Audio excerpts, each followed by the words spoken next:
Yo dan halo guys, welcome back to BCT Official Channel. Di video kali ini kita akan membacakan alur cerita film horor yang berjudul Keramat. Walaupun film ini agak membingungkan, tapi kita berhasil memecahkan alur filmnya. Film ini dirilis pada tahun 2009.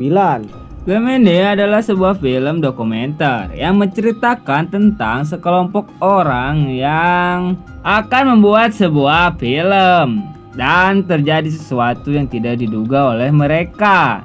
Kalian penasaran kan sama alur cerita filmnya? Sebelum lanjut, alangkah baiknya kalian tekan like, comment, share, dan subscribe tentunya. Dan jangan lupa loncengnya guys, agar kalian tidak ketinggalan notifikasi dari channel ini. Gak suka bacot, langsung saja ke alur filmnya. Cekicrot. Di awal film, kita diperkenalkan dengan karakter utama kita yang bernama Migi. Ternyata Migi dan kawan-kawannya ini akan melakukan sebuah syuting film yang berjudul Menari di Atas Angin. Mereka semua pun melakukan rapat untuk film tersebut. Kita berkenalan dulu dengan para pemain filmnya yang bernama Mia, sang sutradara. Kemudian ada Sada, Tias, Poppy, Dimas sebagai produser, dan yang terakhir jangan lupa kameramen kita guys, Cungkring. Setelah selesai rapat, mereka pun langsung OTW ke Surabaya untuk melakukan syuting di sana. Sesampainya di titik lokasi, mereka pun disambut oleh para talent yang akan ikutan syuting juga. Karena sudah larut malam, mereka pun beristirahat di sebuah penginapan yang sudah disediakan. Di tempat itu ternyata ada sebuah gamelan, yaitu alat musik tradisional Jawa. Di tengah malam, Migi tidak bisa tidur dikarenakan dia mendengar suara menangis dari luar. Poppy pun jadi panik dan lekas menyuruh Sada dan juga Cungkring untuk mengeceknya. Dan tiba-tiba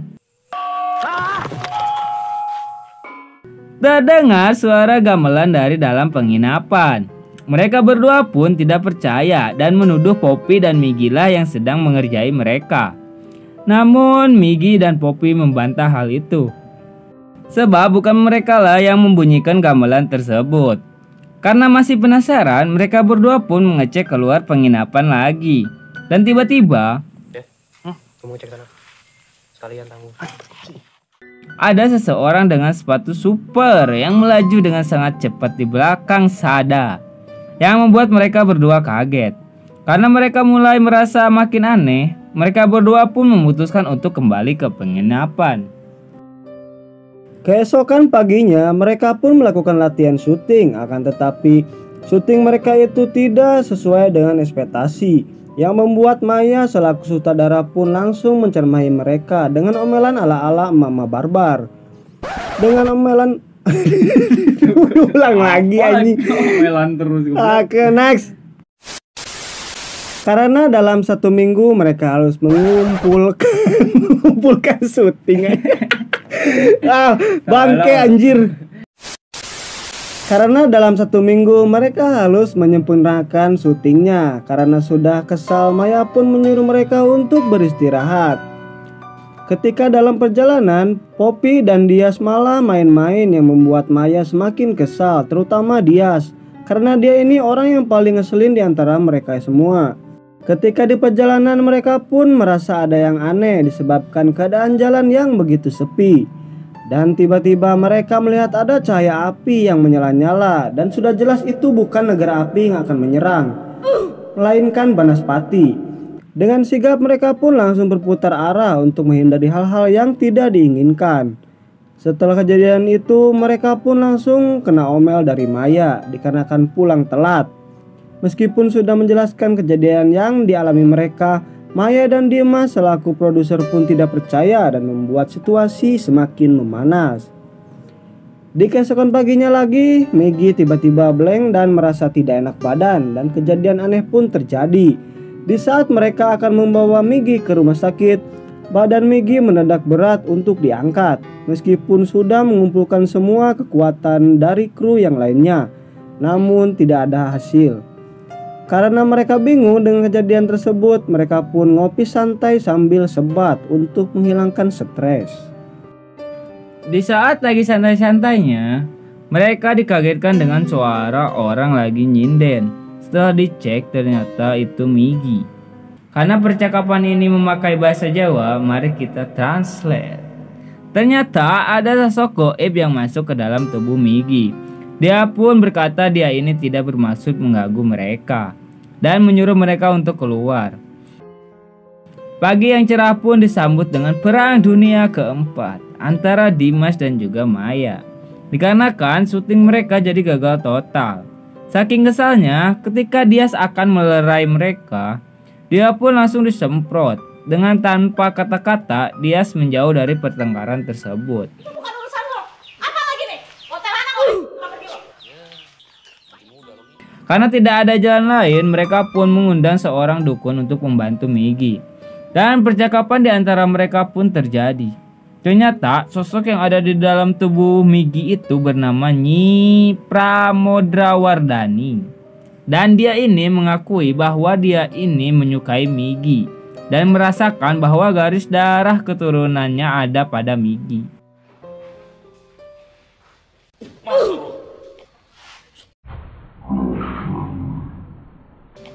Dengan inisiatif dukun itu pun bergegas untuk menyembuhkan Migi. Sebelum sosok itu dipaksa keluar, dia berkata, "Kalian para manusia itu sudah jahat, dan alam pun yang akan membalasnya." Dan pada akhirnya Migi berhasil disembuhkan, dan hanya perlu beristirahat untuk bisa kembali pulih.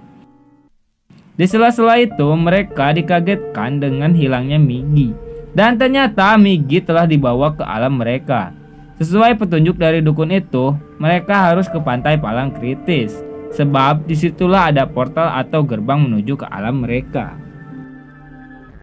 Setelah sampai, dukun itu pun langsung komat kamit di pinggir pantai. Setelah selesai, kejadian aneh pun terjadi. Secara tiba-tiba, para kru film hilang satu persatu. Dan setelah mereka sadar, mereka sudah berada di alam lain. Berapa? Gila, kampret, susah bener bacanya anjir. Beberapa saat kemudian mereka melihat sosok Migi yang lari menuju arah hutan dan mereka pun langsung mengejarnya hingga malam pun tiba. Mereka semua kehilangan jejak Migi. Ketika di perjalanan mencari Migi, mereka dibuat bingung dengan adanya pertunjukan tok-tok. Anjir, tukang tok-tok. Mantap tuh guys. Bangke. Next. Ketika di perjalanan mencari Migi, mereka dibuat bingung dengan adanya pertunjukan wayang di tengah hutan. Dan anehnya lagi, tidak ada seorang pun yang memainkan wayang tersebut, yang membuat mereka keheranan. Dengan petunjuk dari Mbah Dukun, mereka melanjutkan perjalanan dengan mengikuti jejak berupa kembang melati. Tiba-tiba seseorang yang bernama Brahma terlihat kegirangan karena menemukan sebuah jimat berupa merah delima yang sangat langka. Dan menemukan juga sebuah keris yang membuat Brahma tidak mau melanjutkan perjalanan.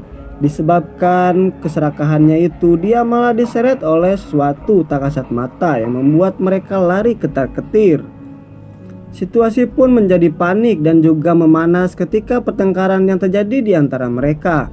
Di sela-sela perjalanan, mereka bertemu dengan seorang perempuan yang juga tersesat di sana. Karena Dias ini sensitif kalau ada cewek cantik, dia pun langsung memutuskan untuk menemaninya. Dan perjalanan pun kembali dilanjutkan. Beberapa menit mereka berjalan, ada sosok aneh yang membuat mereka terdiam. Karena sosok itu jelek dan juga tidak mirip Taehyung, mereka pun langsung lari ketakutan yang membuat mereka terpisah. Cungkring, Dimas, dan Poppy terpisah dengan yang lainnya, yang membawa mereka ke sebuah pemakaman tua. Dengan napas yang gak beraturan, mereka pun beristirahat sejenak. Di sela-sela itu, Poppy tiba-tiba mendadak ingin buang air kecil. Karena keadaan terdesak, Dimas pun mengantarnya dan meninggalkan kameramen Cungkring sendirian. Setengah jam sudah berlalu. Mereka berdua pun masih belum kembali. Tiba-tiba Cungkring dikagetkan dengan kehadiran pocong yang ada di hadapannya, yang membuat dia pingsan. Setelah sadar, pocong itu sudah pergi. Dengan jurus lari kilat, dia kabur dari tempat itu.